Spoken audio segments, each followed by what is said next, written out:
नमस्कार दोस्तों, स्वागत है आपका वनडे एग्जाम सेंटर में। दोस्तों, आज के वीडियो में हम लोग हिंदी के स्वर ध्वनियों के वर्गीकरण का अध्ययन करेंगे और जानेंगे कि हिंदी के स्वर ध्वनियों का वर्गीकरण किस प्रकार से किया जाता है। चलिए वीडियो शुरू करते हैं। और वीडियो शुरू करने से पहले जान लेते हैं कि ध्वनि क्या होता है और ध्वनियों का वर्गीकरण किस प्रकार से किया जाता है। दोस्तों, ध्वनि भाषा की सबसे छोटी इकाई होती है। इन भाषा एक संरचनात्मक व्यवस्था है। उस व्यवस्था में ध्वनि जो है भाषा की सबसे छोटी इकाई है, जिसका और अधिक विभाजन नहीं हो सकता है। इन ध्वनि को और अधिक भागों में विभाजित नहीं किया जा सकता है। ये निरर्थक होती हैं। इन ध्वनियां जो होती हैं इनका कोई अर्थ नहीं होता है। ये निरर्थक होती हैं, इनका और अधिक विभाजन नहीं हो सकता है। लेकिन ये जो निरर्थक ध्वनियां होती हैं इनसे ही सार्थक शब्दों का निर्माण किया जाता है, जो हमको अर्थ प्रदान करते हैं। यानी ध्वनि जो होती है वो भाषा की सबसे छोटी इकाई होती है, जिसका और अधिक विभाजन नहीं हो सकता, जिनका कोई अर्थ नहीं होता है, लेकिन इन निरर्थक ध्वनियों से ही सार्थक शब्दों का निर्माण किया जाता है। चलिए आगे बढ़ते हैं और जानते हैं कि ध्वनियों के वर्गीकरण के आधार क्या होते हैं। किन आधार पर हम ध्वनियों का वर्गीकरण करते हैं।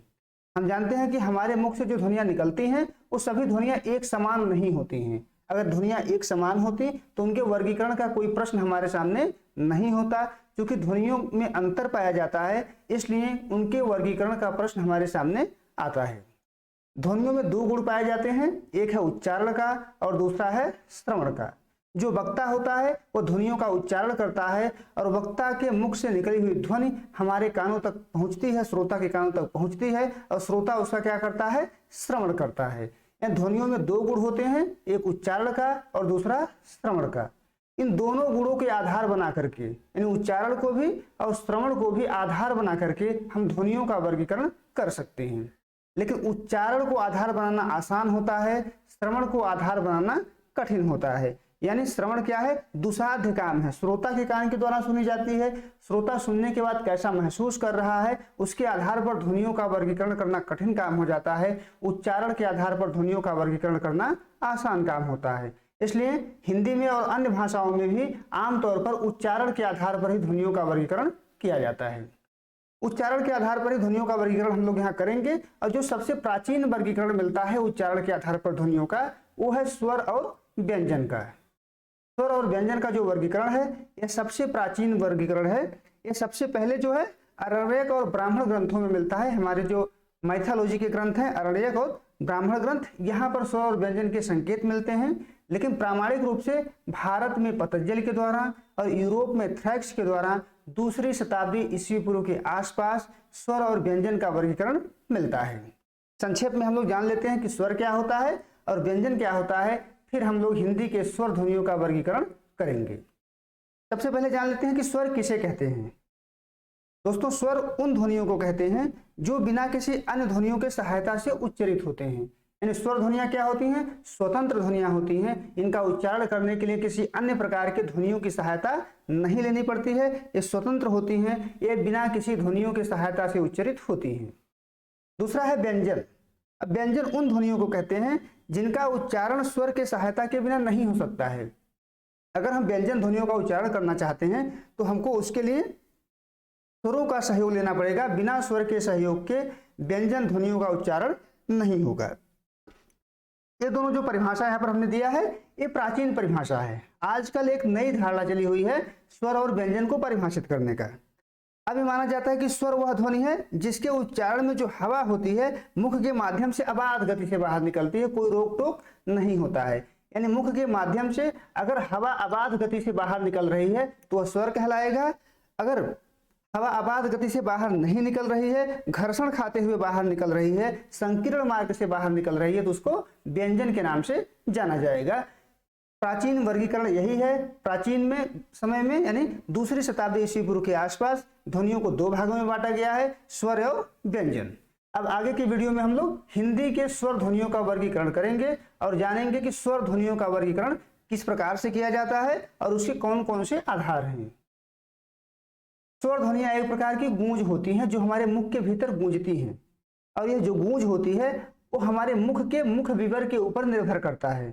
जैसे जबड़ा, जीभ की स्थिति, कौवे और होष्ठ की स्थिति। हम बोलते हैं तो हमारा जबड़ा किधर जाता है, जीभ कहाँ रहता है, हमारे कौवे की स्थिति क्या है, हमारे ओठ की स्थिति क्या है, इन सभी पर हमारे स्वरों का स्थिति निर्भर करता है, स्वरों का जो है मुख विवर हमारा निर्भर करता है, और स्वर किस प्रकार से बाहर आएंगे मुख विवर के माध्यम से, इन सभी स्थितियों पर निर्भर करता है। और इसी को आधार बना करके हम यहाँ पर 5 आधारों पर हिंदी के स्वर ध्वनियों का वर्गीकरण करेंगे। जो पहला आधार है वो है जीभ का भाग। स्वर ध्वनियों के वर्गीकरण का पहला आधार है जीभ का भाग। हमारे मुख में जीभ है जो हमें बोलने में सहायता प्रदान करती है, और जीभ के 3 भाग होते हैं। आगे वाला भाग अग्र भाग कहलाता है, बीच वाला भाग मध्य भाग कहलाता है, और पीछे वाला भाग पश्च भाग कहलाता है। जीभ के अगले हिस्से से जो स्वर निकलते हैं उनको अग्र स्वर के नाम से जाना जाता है। इसमें ई है, ए है और ऐ है। ये चारों स्वर अग्र स्वर के नाम से जाने जाते हैं क्योंकि जीभ के अगले हिस्से से इनका उच्चारण होता है। जीभ के मध्य हिस्से से जो स्वर उच्चारित होते हैं उनको मध्य स्वर कहा जाता है। ये अ और आ 2 स्वर ऐसे हैं जो जीभ के मध्य भाग से उच्चारित होते हैं। जो जीभ का पिछला भाग होता है उसे वहां से पश्च स्वर उच्चारित होता है। उ और ओ ऐसे ही ध्वनियां हैं जो जीभ के पिछले हिस्से से उच्चारित होती हैं। यानी जीभ के भाग के आधार पर ध्वनियों को 3 भागों में बांटा जा सकता है, अग्र स्वर, मध्य स्वर और पश्च स्वर। तीनों का उदाहरण आपको यहाँ पर दिया गया है। आगे बढ़ते हैं। दूसरा आधार है जीभ के व्यवहृत भाग की स्थिति के आधार पर। यानी जब हम स्वरों का उच्चारण करते हैं तो हमारी जीभ की स्थिति बदलती रहती है। जीभ हमारा हमारे मुख विवर में इधर उधर हिलता डुलता रहता है और उसकी स्थिति बदलती रहती है। उस स्थिति के आधार पर यानी जीभ के व्यवहृत भाग की स्थिति के आधार पर हम स्वर ध्वनियों को कुल 4 भागों में बांटते हैं। चलिए एक एक करके देख लेते हैं कौन कौन, इसका अध्ययन कर लेते हैं। पहला है समृद्ध। पहला है समृद्ध। जब हमारा ऊपर का तालु और जो हमारा जीभ होता है उसके बीच बहुत सकरा स्थान बचता है, बहुत कम स्थान बचता है, तो ऐसी स्थिति को समृद्ध कहते हैं। वहां से जो ध्वनि होता है वो ठीक से निकल नहीं पाता है, बहुत सकरा स्थान होता है, घर्षण खाते हुए निकलने से ई हो गया, उ हो गया, ये समृद्ध ध्वनियां हैं। और समृद्ध ऐसी स्थिति है कि हमारे ऊंचे का ऊपर का जो तालु होता है और जीभ होता है उसके बीच बहुत सकरा स्थान बचता है, तो उसको समृद्ध कहते हैं। दूसरा है अर्ध समृद्ध। अर्ध समृद्ध में कुछ सकरा होता है, उतना सकरा नहीं होता है जितना सकरा समृद्ध में होता है, लेकिन फिर भी सकरा होता है। ऐसी स्थिति को अर्ध समृद्ध कहा जाता है। और ऐसी स्थिति में जो ध्वनियां हमारे मुख से निकलती हैं उनको अर्ध समृद्ध ध्वनि कहते हैं। ए और ओ जो है अर्ध समृद्ध ध्वनियों के उदाहरण हैं। आगे बढ़ते हैं। तीसरा है अर्ध विवृत। अर्ध विवृत का मतलब आधा खुला हुआ, आधा खुला हुआ। यानी एक तरीके से हम कह सकते हैं हमारी जो जीभ है हमारे मुख के बीचों बीच में है, आधा खुला हुआ है, आधा बंद है। अ, ऐ और औ ऐसे ही ध्वनियां हैं। इन ध्वनियों को अर्ध विवृत के नाम से जाना जाता है। चौथा है विवृत। विवृत का मतलब होता है खुला हुआ। यानी इस स्थिति में हमारा मुख विवर पूरा खुला हुआ होता है, जीभ और तालु के बीच अधिकतम स्थान होता है। जीभ हमारा नीचे होता है, तालु हमारा ऊपर होता है।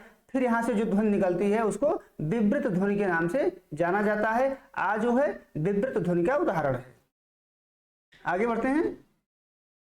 स्वर ध्वनियों के वर्गीकरण का जो तीसरा आधार है वो है ओष्ठों की स्थिति के आधार पर।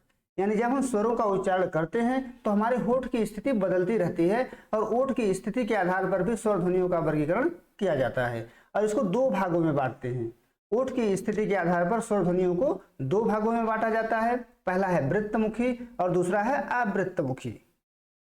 वृत्तमुखी ध्वनि तब होती है जब हमारे होठ वृत्ताकार हो जाते हैं। यानी हम स्वरों का उच्चारण कर रहे हैं, हमारे होठ क्या हो गए, वृत्ताकार हो जाते हैं। उस समय जिन स्वरों का उच्चारण होता है उसको वृत्तमुखी स्वर कहा जाता है। जैसे उ और ओ उच्चारण करते समय हमारे मुख क्या हो गए हैं, वृत्ताकार हो गए हैं, तो ये ध्वनि क्या है, वृत्ताकार कहलाएंगी। दूसरा है आवृत्तमुखी। यानी जब हम स्वर का उच्चारण कर रहे हैं लेकिन हमारा मुख वृत्ताकार नहीं हो रहा है तो ऐसे ध्वनियों को आवृत्तमुखी ध्वनि कहते हैं।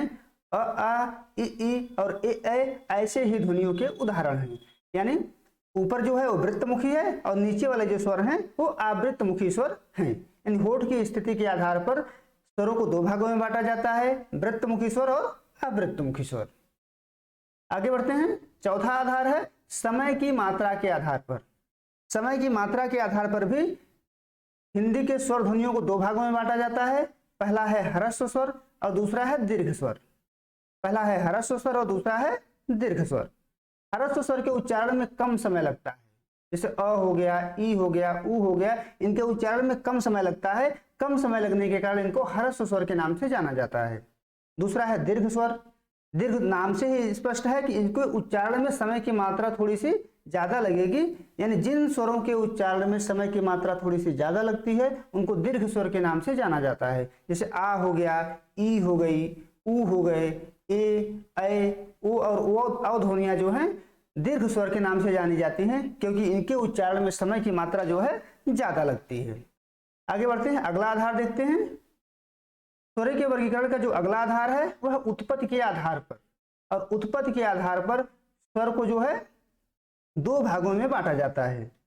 उत्पत्ति के आधार पर भी स्वरों को दो भागों में बांटा जाता है। पहला है मूल स्वर और दूसरा है संधि स्वर। पहले जान लेते हैं कि मूल स्वर किसे कहते हैं। दोस्तों, मूल स्वर वह स्वर होते हैं जिनकी उत्पत्ति बिना किसी अन्य स्वरों के सहायता से होती है, यानी ये स्वर स्वतंत्र स्वर होते हैं। इनकी जो उत्पत्ति होती है किसी दूसरे स्वर के सहयोग से नहीं होती है। ऐसे स्वरों को मूल स्वर के नाम से जाना जाता है। जैसे अ हो गया, ई हो गया, उ हो गया और री हो गया, ये सभी स्वर क्या है? मूल स्वर हैं, क्योंकि ये स्वर स्वतंत्र हैं, किसी अन्य स्वर पर निर्भर नहीं है। दूसरा है संधि स्वर। संधि स्वर क्या होते हैं?